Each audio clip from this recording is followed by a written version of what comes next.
Welcome to the Spring 2022 cohort individual support logistical webinar. This webinar isn't going to teach you how to plan and install pollinator habitat.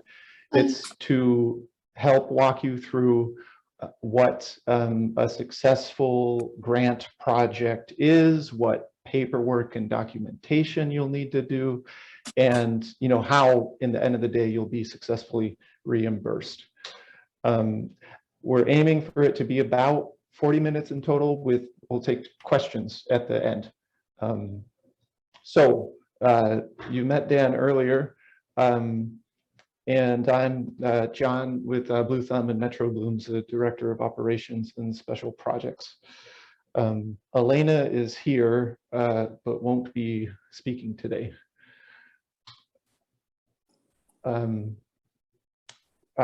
These are our organizations that together run the Lawns and Legumes Individual Support Grant. It is facilitated by the Board of Water and Soil Resources, which I will continue to refer to as Bowser, BWSR, which has contracted with Blue Thumb, an educational program of the nonprofit Metro Blooms. Dan's going to give us a recap of the program, and then we'll jump into the grant logistics and take your questions. All right, thank you, John.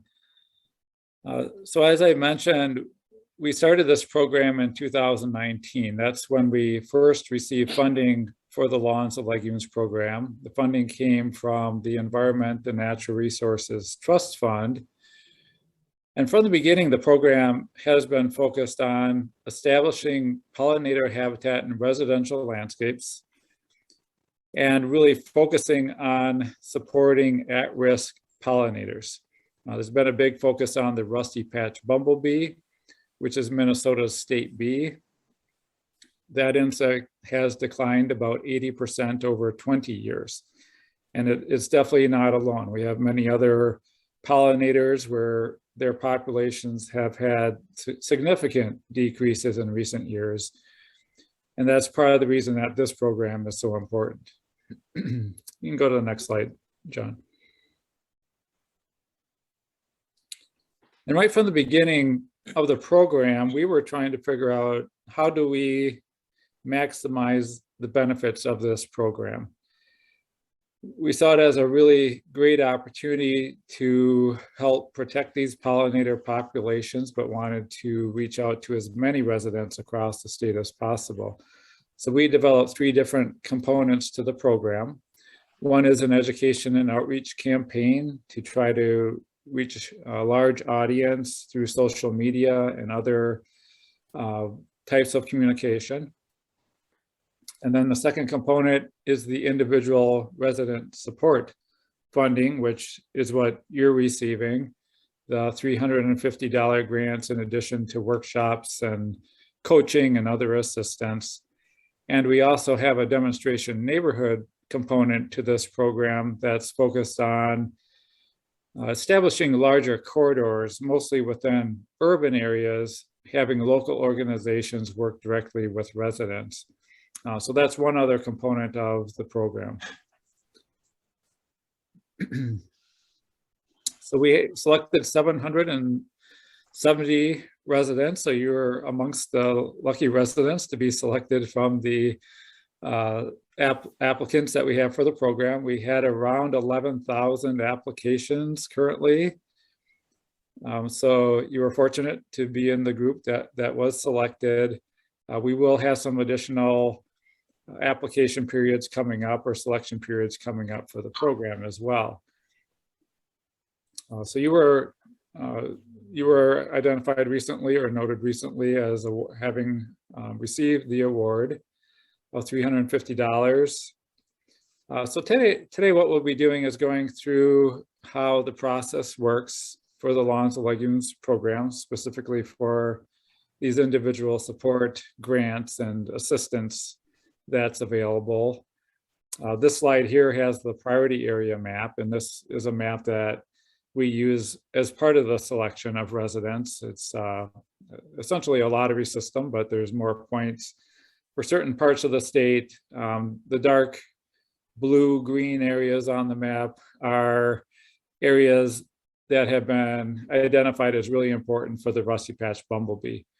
And since that was a big focus of the program, residents within those areas had a bit of an advantage with the ranking. So some of the requirements that we'll talk about today with this program include maintaining projects for at least 3 years. Ideally, projects will stay in a long time to benefit pollinators. Using locally adapted and local origin vegetation. So there's a focus on using native vegetation with this project, and we will talk about some resources to help guide you with plant selection for projects. Protecting projects from pesticides, that's definitely one of the bigger risks or impacts to pollinators. And we really try to minimize impacts to pollinators. And probably the biggest thing is avoiding having pesticide treatment close to the pollinator plantings. But overall, try to decrease pesticide use within landscapes. And then another key component we'll talk about today is before-after pictures, mapping your projects in our website, and then providing your receipts for the program. And John will be getting into more detail about how to go through that process. This slide shows our timeline for the program.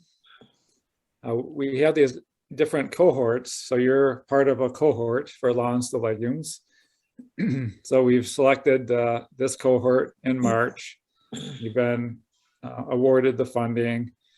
Next, we'll have another cohort coming up in August, and then another one in November. But one key deadline or date for you to keep track of is that July 15th date. That's where we have the project deadline for your projects and having the reimbursements and the supporting documents submitted into the website. And again, we'll go into more detail about how that process works.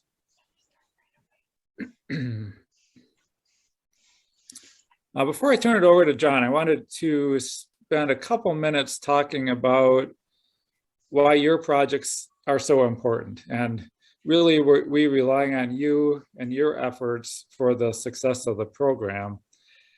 There's a few reasons that we chose the "Your Yard Can Be the Change" as the tagline for this program. It's definitely true that individual pollinator projects can have a really big impact within landscapes. There's research showing that even small plantings can have big impacts for pollinators, that there's high visitation in these landscapes to pollinators. Landscapes that are cared for, where there's weeding and mulch and things like that, can be really high pollen and nectar sources for insects. So that's one reason that these landscapes can be really important for pollinators. With the rusty patch bumblebee, much of its remaining range within Minnesota is found within metro areas in the state. And so really these plantings that are being done within these urban areas can have a big impact for the rusty patch bumblebee. One other big need of pollinators is connections and having a matrix of habitat across landscapes. We have about 450 species of native bees in the state. They have really wide-ranging needs. Some of the really tiny ones don't go very far, maybe 30 meters in a day. And so having a matrix of habitat, lots of small plantings throughout neighborhoods can really benefit those small bees. And that's part of the reason that we really want to see lots of these types of plantings across these landscapes to benefit a wide range of insects.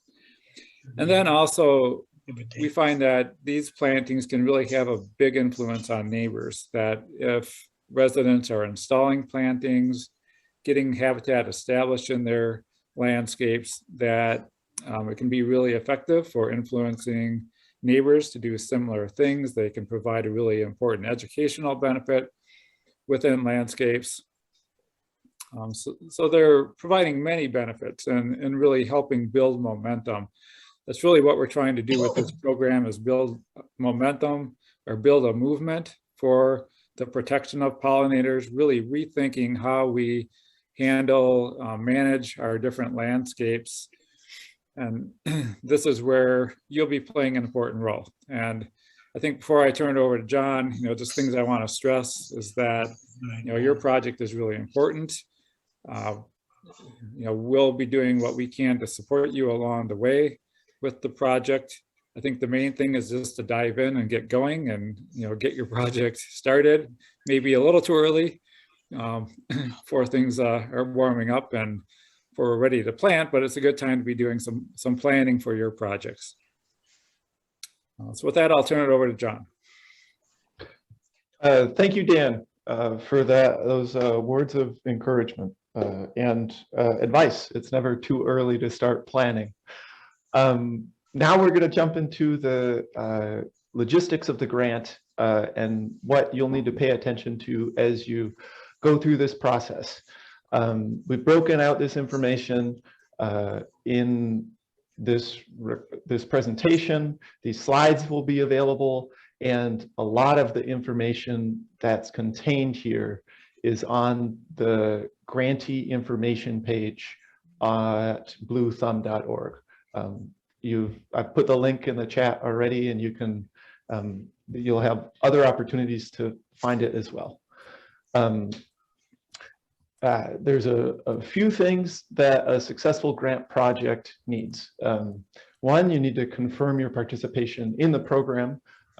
By being here today, you did fill out that form and got the link to this. So congratulations, you are confirmed. Next, you'll need to plan your project. We'll talk a little bit about that, but really, we have other workshops, including one on April 20th, just for Lawns and Legumes grantees, to learn more about planning and installing a practice. Once you know where your project's going, you'll need to take 2 to 4 pictures of the project site before work begins.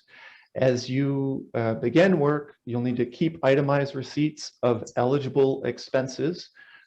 You'll need to document your match. You'll need to do the work and install your project or pay someone else to.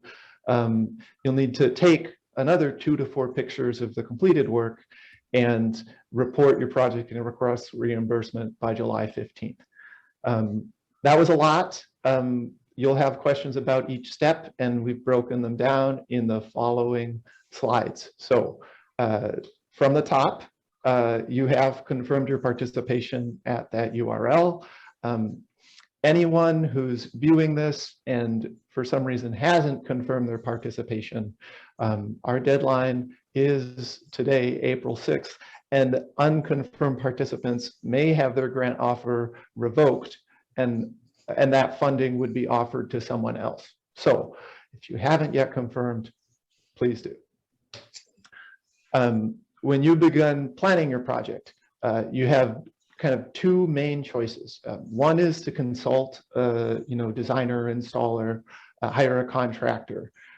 If you want to go that route, I would recommend reaching out to them now or very soon. Their calendars fill up quickly in the spring as we get warm days and people start remembering they have yards that they'd like a project in. If you're not going to go that route, then you can use the resources that we provide in a number of places to plan and install a project yourself. The 2 main websites where you'll find that information would be bowser.state.mn.us/L2L or bluethumb.org/L2L. Some of our favorite resources include the Planting for Pollinators Habitat Guide, a number of garden templates, and workshops that are available to you. Any Blue Thumb workshop on our event calendar will have information on creating pollinator habitat. And the one on April 20th is specifically geared at the 4 main project types that our grants fund, which are pocket plantings, pollinator beneficial trees and shrubs, pollinator lawns, and pollinator meadows, which are just very large pocket plantings, very large collections of native plants. Again, you'll learn more at a workshop about planning your project if you want to go the DIY route. The only thing that I will stress now, and will be stressed multiple times in any other workshop you attend, is that the rusty patch, as a very large and hairy bumblebee, is active in much colder temperatures than many other kinds of pollinators. And so its season spans the length of when any other pollinator could be active in the state. And so from late April, early May, through October, you could have rusty patch, and we want them to have access to high quality habitat throughout that time. And so in your project, we would love to see 3 blooming species in each season of spring, summer, and fall. These are just a few of the resources available to you, a list of the preferred plants of the rusty patch, an on-site consultation form that can help you guide a plan for your yard. There's a planting for pollinators guide, and some of the templates.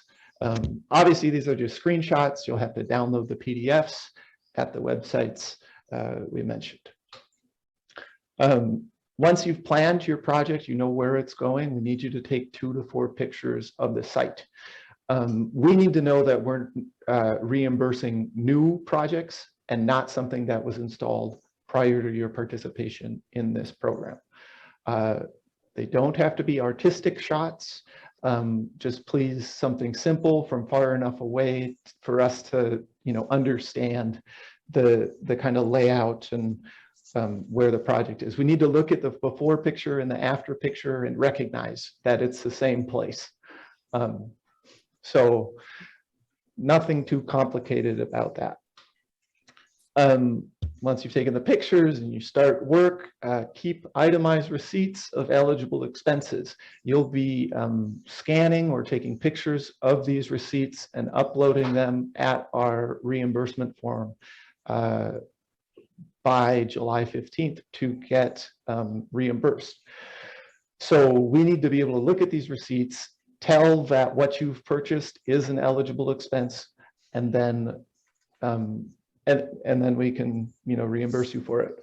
Eligible items are native plants or bee lawn seed, wood mulch, delivery fees. If you have a contractor design, install, or maintain your project, or if you do it yourself, the equipment you rent to help you with that, attending a Blue Thumb workshop, and if you're a renter, or I suppose if you live in a condo or an area where you don't have a yard, planters or raised bed materials up to $100. If you have a yard, it's, we would rather see this money go to putting projects in the ground.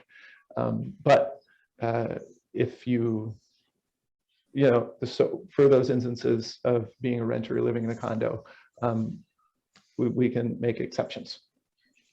I see there are questions popping up in the chat. Thank you for putting those in. We will get to those at the end of this. You're keeping your receipts. You've also got to document your match. Grantees must provide a 25% match to whatever amount of funding they're requesting to be reimbursed. If you want the full $350 to be reimbursed, you must spend an additional $87.50 above that. You can spend that in money buying additional eligible expense items, make your garden a little bit bigger. Or you can spend that amount of money in time. We value your time at $25 an hour. And so the time you spend planning, planting, and maintaining your project through July 15th, you can document the dates and number of hours you spent doing that. I think to fulfill the match requirement only using time is about 3.5 hours of time you spend. Or you can do some mix of time and additional money. You cannot be reimbursed for the time that you spend. We cannot pay you $25 an hour for doing this work, but we can count it as an in-kind match to the project. You're keeping your receipts, you're documenting your match, and then you do the work. To learn what goes on here, please come on the 20th, watch a recording that results from that presentation, or attend any other Blue Thumb workshop. The 4 types of projects, as I mentioned before, are native pocket plantings, pollinator beneficial trees and shrubs, pollinator lawns, and pollinator meadows. That's what I'm kind of looking at. Once you've got your project in the ground, we need 2 to 4 pictures of that completed project. Try to take them from the same general vantage point that you took your before pictures. It helps us confirm that your project and your reimbursement are eligible. And know that even if you might not consider your project beautiful yet, you could have spread seeds, or they might just be tiny little plants. As long as we can see the components of the project that you're requesting to be reimbursed for, the plants that you bought, the seeded area, if you have, if the seeds are sprouting up, or, the other eligible materials, that helps, again, document that the money you're requesting reimbursement for is all eligible. Some folks at this point in the reimbursement form process throw up their hands and they say, why is this so bureaucratic? But it's simply a matter of, these funds are public funds from the state, and we need to confirm that they're being spent responsibly. And so, we very much appreciate your help in keeping track of all of this documentation and sharing it with us at the end in order for you to be reimbursed. Lastly, I'll note that even if you don't think your project is beautiful yet, the potential of it is beautiful, and it's beautiful for us. We get so excited to see, even if it's just little green things coming out of the ground, knowing that that's going to turn into great cared for pollinator habitat warms our hearts. Lastly, you'll have to report your project and request reimbursement. We'll share this URL with you. You won't be able to miss it on the site. And this is going to have the form where you can submit your before and after photos, your saved receipts of eligible expenses. You'll have to know the approximate size of your projects and or number of pollinator beneficial trees and shrubs that you planted. And then we'd like to know the total cost of your project that you spent above and beyond the $350. That helps us impress the state. And I can tell you from the projects that were put in up until last fall, residents spent approximately $2.50 of their own money for every dollar of funding that they got. And so it helps us show the multiplying effect that this kind of funding can have, and it helps us secure more funding so that we can get more of those 11,000 applicants funded in the next round. Besides the total cost of your project, your match documentation, either in the form of the receipts you already have that have additional funds on them, or if you have extra receipts, you can save and upload those too, or you'll just note the time, the date and approximate hours you spent if you're matching with your time. And then know the total amount you're requesting for reimbursement. It's okay if you don't request the full $350. That is totally fine. We cannot reimburse you. I will repeat this. We cannot reimburse you for the time you spend on the project. That time can only be documented as a match.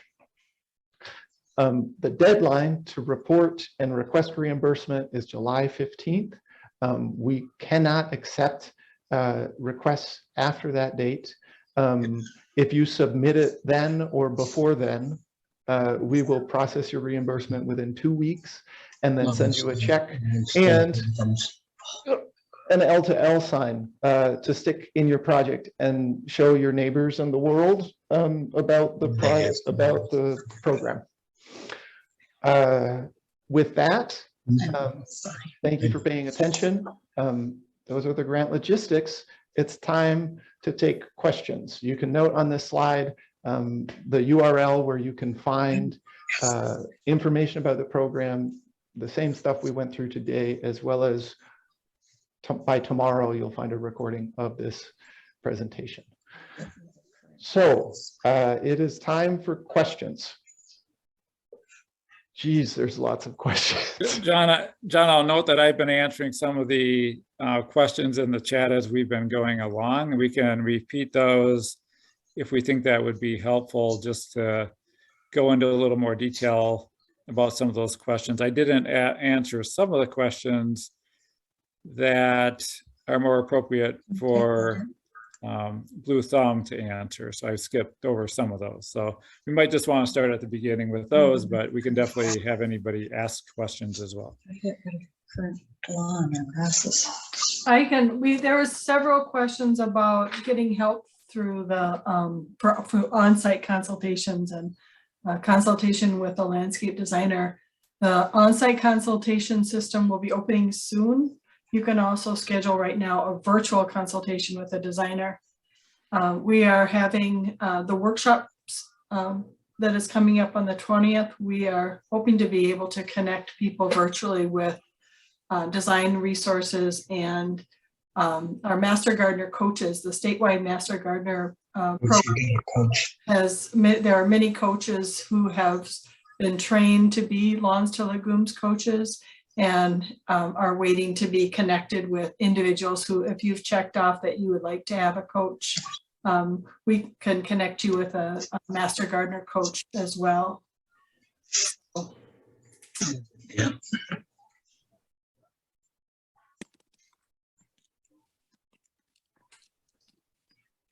Perfect. Yes, I neglected to mention coaches at all.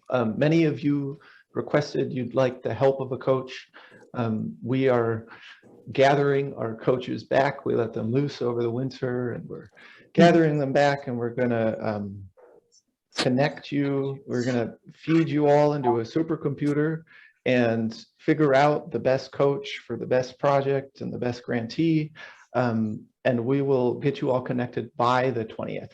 And we may just have a few coaches available on the 20th to start answering specific project-based questions then. There's a good question in the chat for Dan, and someone asked, can we be reimbursed for herbicide to kill existing vegetation for a meadow before planting natives? Currently, we don't have that as an eligible cost for the program. And there was another question about soil tests, and that currently isn't an eligible cost either. We do have a summary document that lists the eligible costs. You know, they're very focused on the well, non-herbicide methods of site preparation, planting, management of sites. So we haven't had herbicide application as part of an eligible reimbursement.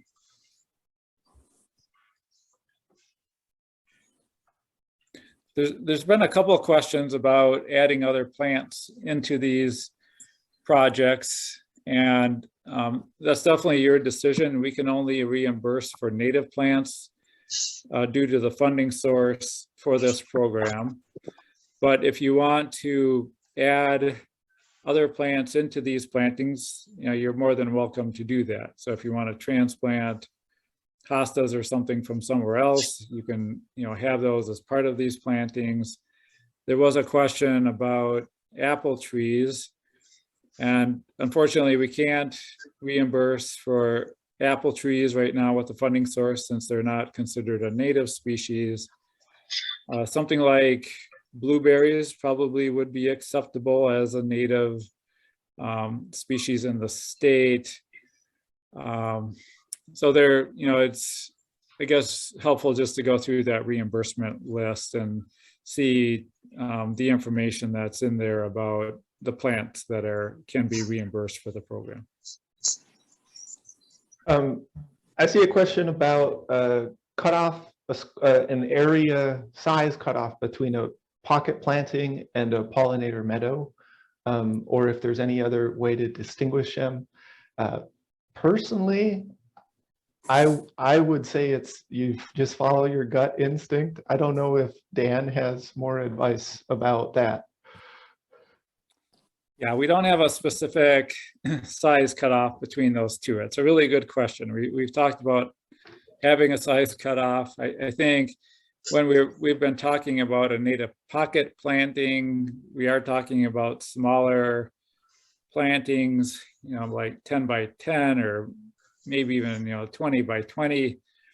Maybe that would roughly be a cutoff. You know, if you're larger than 20 by 20, you might be ranging into the meadow category.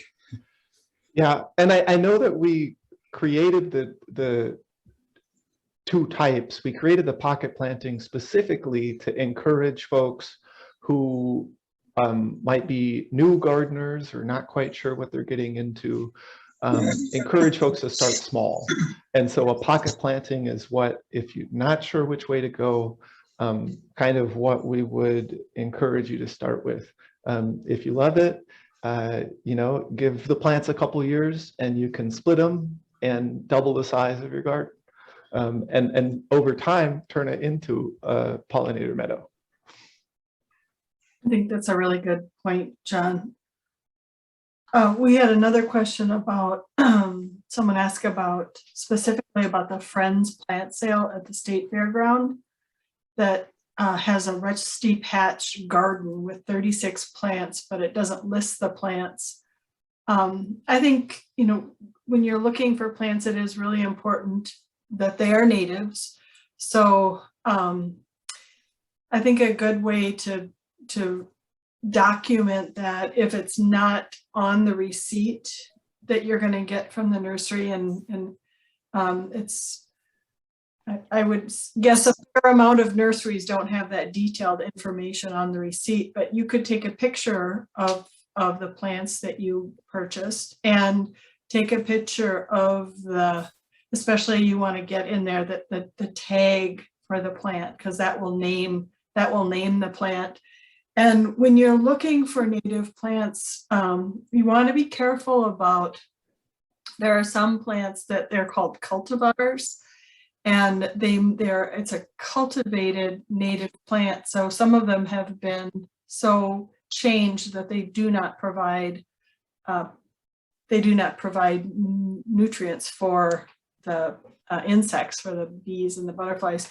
So you want to be careful to make sure that the plant you're getting is not a cultivar of a native. It's a native, and cultivars are usually identified by the fact that they have a special name.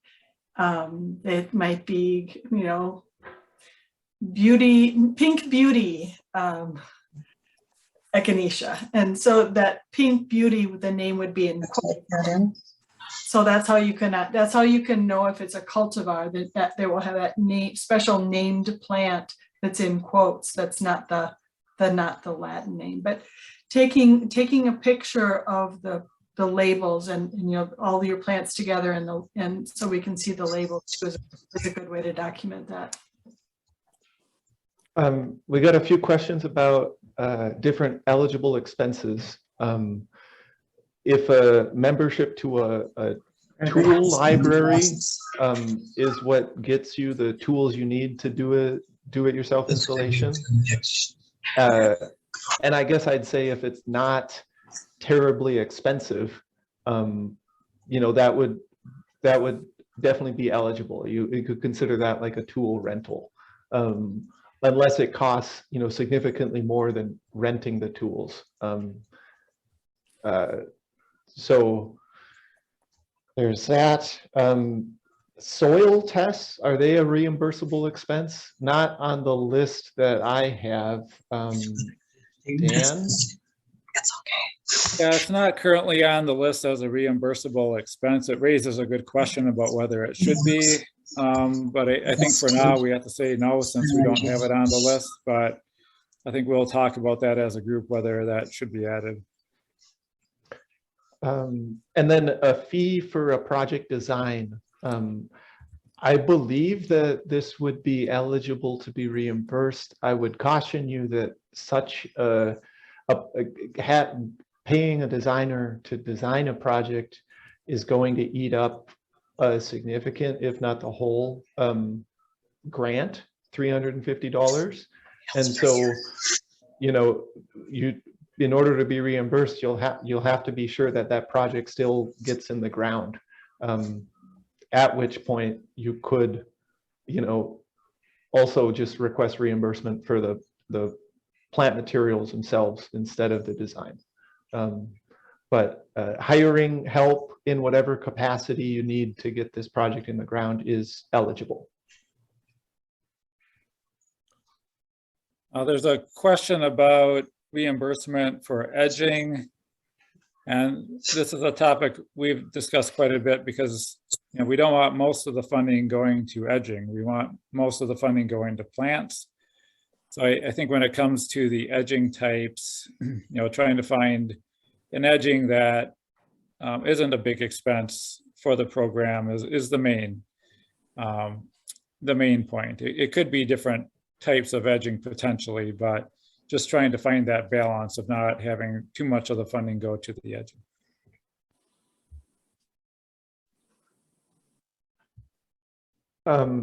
Jessica wants to know if non-flowering native grasses are eligible for reimbursement. And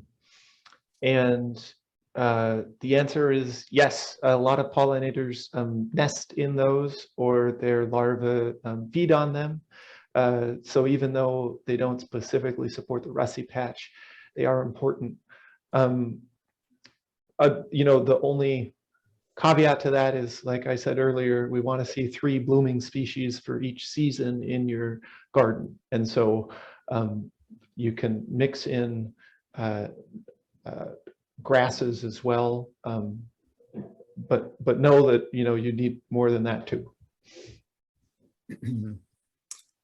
So Michael asked about doing a meadow project and if existing grass needs to be removed. I think it depends on the lawn, because lawns vary a lot and how aggressive the grass is within lawns. And they can be really thick, where it's going to be too much competition for trying to do a planting into an existing lawn. This comes up a lot as well with pollinator lawns, trying to add diversity into an existing lawn. That tends to work the best when it isn't a really thick, dense lawn. That would be similar with a meadow. I think with our experience, it's better to try to suppress or remove existing grass to the extent possible before seeding or planting native vegetation. into a lawn area. So hopefully that's something coaches can help figure out along the way as well, if you have questions on that, looking at the existing site conditions and giving some recommendations.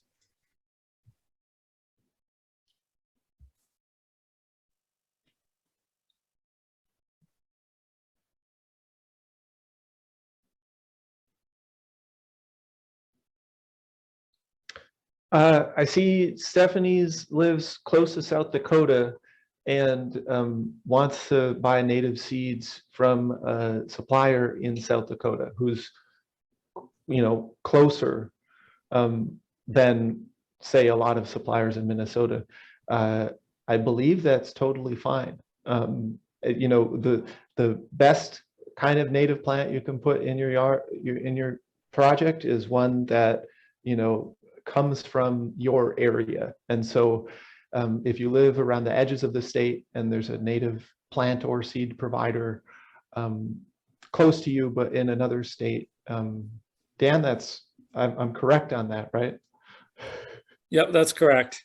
You know, one thing to note is that we refer to a vendor list that's developed by the Minnesota Department of Natural Resources, and that's one of the links that we have on our website for vendors, but that doesn't include any vendors that are outside of the state.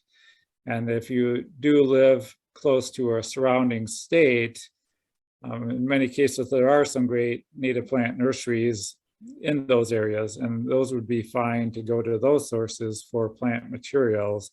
They may be your closest sources. We just don't have a resource that lists many of those currently. I'd like to have those added on to a list in the future. We do have one other list that's on our website that has native plant nurseries or nurseries in general that don't use neonicotinoid insecticides as part of their plant materials. And so that was a resource developed by the Wild Ones group, and that's another good resource. I think that one does include some vendors that are located within Wisconsin.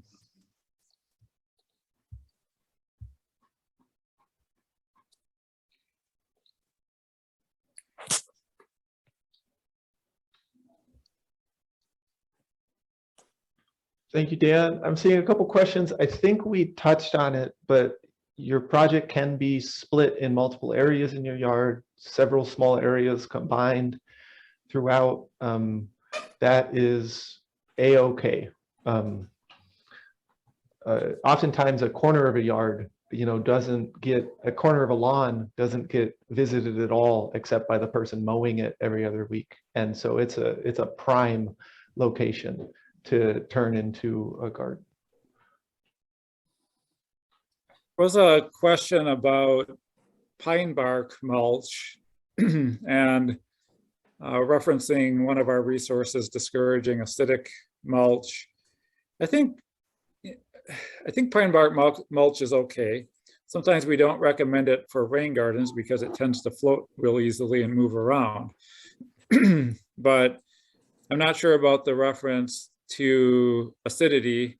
I think the amount of acidity in pine bark mulch is probably okay for most of these plantings. If that is what is available, then I think that would be fine. Sometimes that is less expensive and maybe a more sustainable source than mulches that are coming up from southern states. So if that's what's available, then I think that should be fine.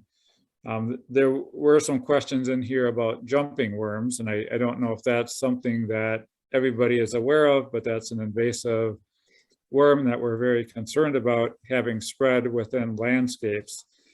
It's actually part of the reason that we started discouraging sharing plants that have soil on them between residents because of potential risk of moving jumping worms from one landscape to another. So we've been recommending to really wash all the soil off of roots if plants will be shared like in early spring. But it is a potential risk as well from some sources of compost sometimes. Definitely soil that would be moved around between different landscapes. So it's something that we're trying to understand better related to this program and what can be accepted, or, you know, what are the best materials.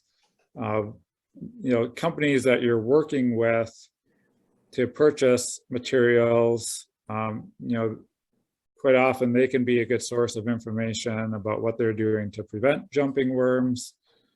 And, you know, I think it's just something to be aware of as you're thinking about this. You know, and if you have time, read up on jumping worms and some of the risks with moving them around. Yeah, I would just reaffirm, you know, we don't have a list of, you know, who has mulch that is certified jumping worm free. Such a list would be awesome. I wish that it was out there. But contacting the garden supply center, or, you know, whoever you're buying mulch from, and asking them, do you know that there are no jumping worms? How do you know? What steps do you take? And if you're talking with more than one place and someone says jumping worms, what are jumping worms? And someone says, these are the, you know, steps I go through to make sure, you know, I know where I'd be getting my mulch from. A couple questions. Vegetables, can you include vegetables in the garden? You sure can, but you cannot be reimbursed for them. You can only be reimbursed for native plants, native perennial plants. And then one could I add, John, about that, because we also allow the bee lawn mix. Yes, the exception to that rule. There's a question about the bee lawn, like for the native plant requirement, as well as the 3 species blooming throughout the year. And so that is the one exception to the native plant requirement. Dutch white clover and creeping thyme are not native to Minnesota. Dutch white clover is naturalized, and we don't believe it to be a invasive threat to native landscapes.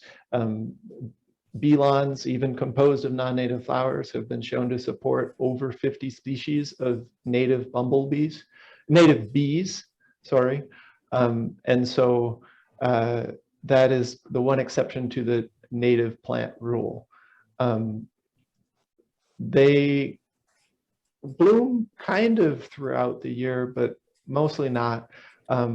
But those and pollinator beneficial trees and shrubs, even if they don't bloom throughout the year, when they do bloom, they do provide a lot of forage material for pollinators.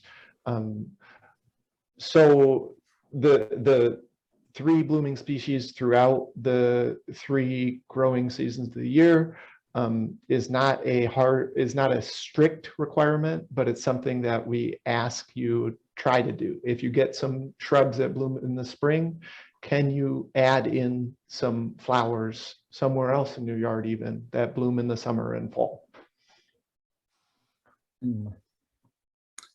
Lance had a question about, is there plant lists for the rusty patch bumblebee?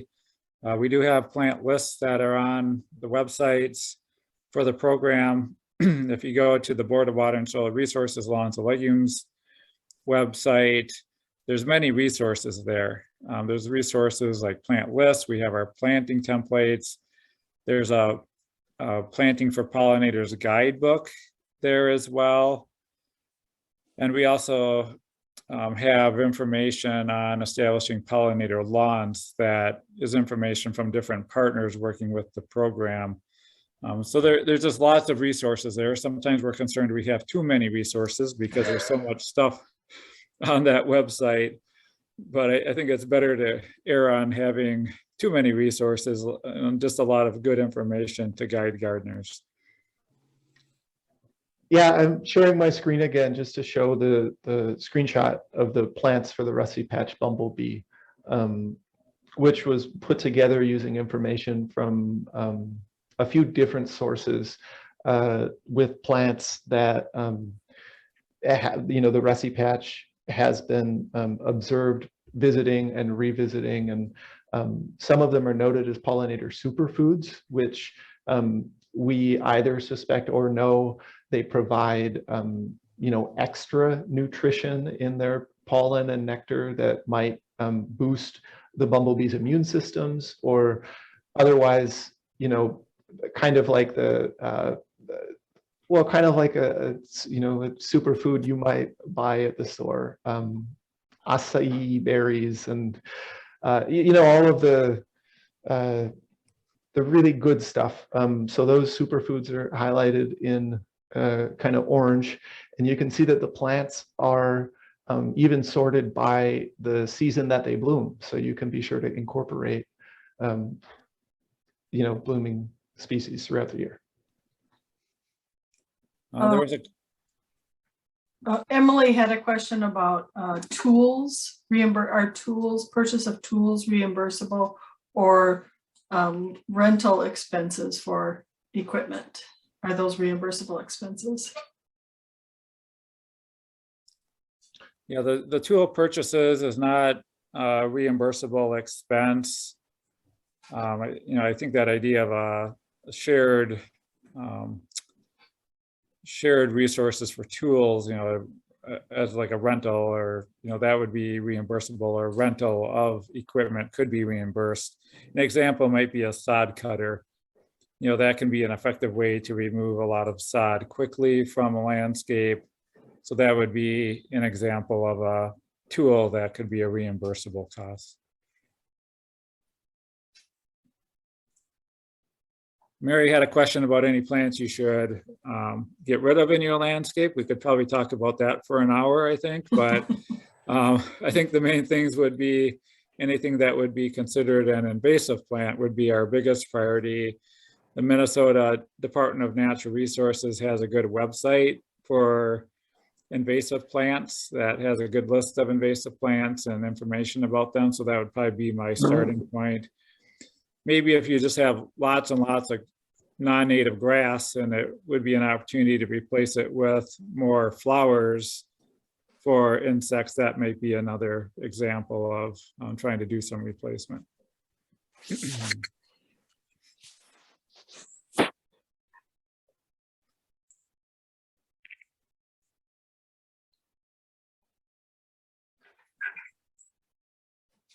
There's a question about the lasagna approach, and I think one thing to note there is that there's been more of a movement to use cardboard as a suppression for grass, and to actually sometimes plant through the cardboard. But the lasagna approach is using layers of cardboard and compost and kind of creating more of a layered approach. As everything breaks down, it increases the microbial activity in the soil, and it can be placed right over existing grass and then planting into that, usually a while later, planting into it after it's had a chance to decompose and kill off the existing grass.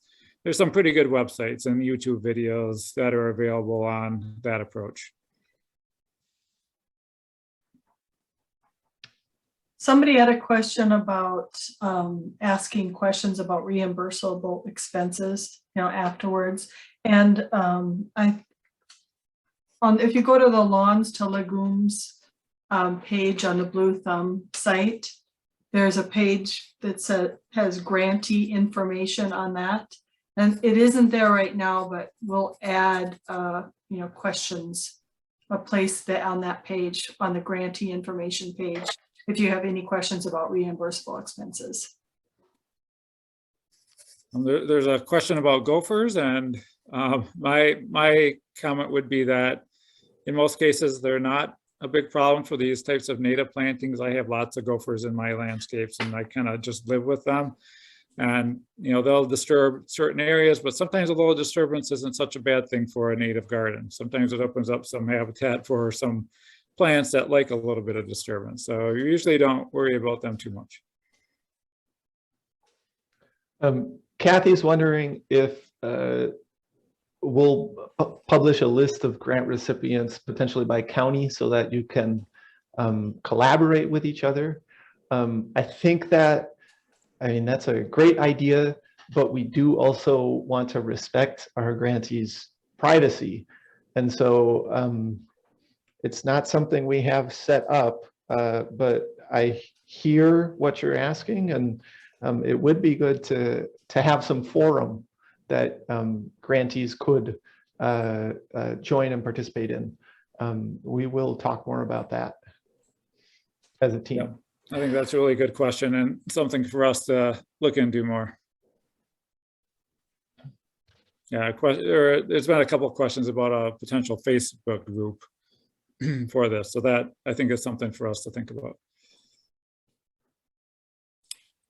Question about rabbits. I do think sometimes it is beneficial to use fencing around some plantings if you do have a lot of deer or rabbit pressure, at least until they get larger and more established. Yeah, they can do a lot of damage sometimes if plants are young.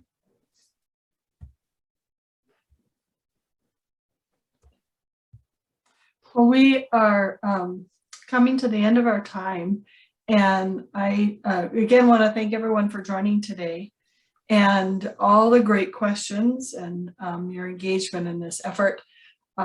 I've got a copy of all the questions, and if we haven't gotten to your question today, we'll try to make sure that we have answers to all those questions. And if you go to that page, the grantee information page on the Bluth website, that's where we'll have frequently asked questions and include some of these questions in there, all of these questions in there. So, and that will be, I think, the place for, updated information too, as well as the Bowser Monster Legumes site. So. Yeah, thank you everyone for your questions, for your enthusiasm, and yeah, I look forward to working with you as you get your project started. Thank you. This was really, really helpful. Glad to hear that. Thank you. Thanks, everyone. Yay. Thank you. Very much.